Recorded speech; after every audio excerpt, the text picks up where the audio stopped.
Voilà, donc l'idée là, c'est d'improviser une petite recette de galettes à base de farine de chanvre, d'œufs, de persil et de graines de sésame. On va voir ce que ça donne, c'est la première fois que j'essaye de faire des petites galettes comme ça avec de la farine de chanvre.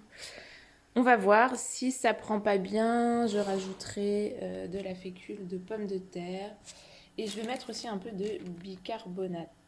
Voilà. En parallèle de ce petit repas, je vais me faire une tisane de romarin. Voilà, j'ai du romarin frais que je vais faire chauffer quelques minutes dans cette casserole.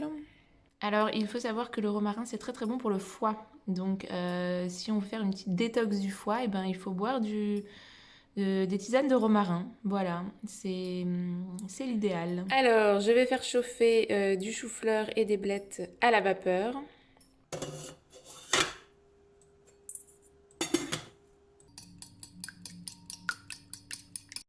Alors, je vais mettre déjà une cuillère de farine.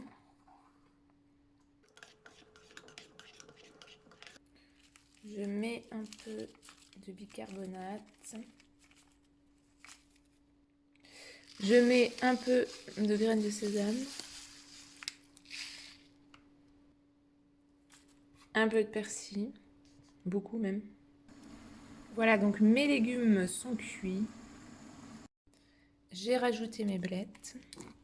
Bon, le mélange n'est pas très... je sais pas si ça va tenir. Je crois qu'il faudrait que je mette un petit peu de fécule de pommes de terre avec. Je vais faire ça. Et je vais cuire tout ça dans du beurre clarifié à la poêle. J'aurais pu aussi faire cuire ça dans de l'huile de coco par exemple. Voilà, ça peut être une option. Bon bah ça a l'air d'être pas mal. Ça a l'air d'être pas mal. Ouais.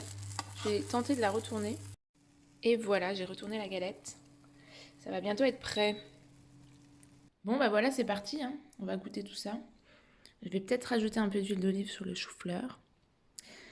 Et puis voilà, j'ai ma petite tisane de romarin, du sel de l'Himalaya. C'est délicieux. Franchement, ce serait très bon. J'ai peut-être mis un peu trop de sel par contre. Enfin, je dirais que le bicarbonate, c'était pas utile. Le bicarbonate, je pensais que ça allait faire lever un peu le truc, mais franchement, c'est pas utile. Ouais. Non, faut pas mettre de bicarbonate. Bon, après, vous pouvez faire la même chose avec de la farine de sarrasin, par exemple. Voilà. Ou, je sais pas. Je dirais peut-être la farine de riz. Moi, j'en utilise jamais, mais farine de sarrasin, j'adore ça. Donc, oui, on peut faire la même chose avec la farine de sarrasin, par exemple.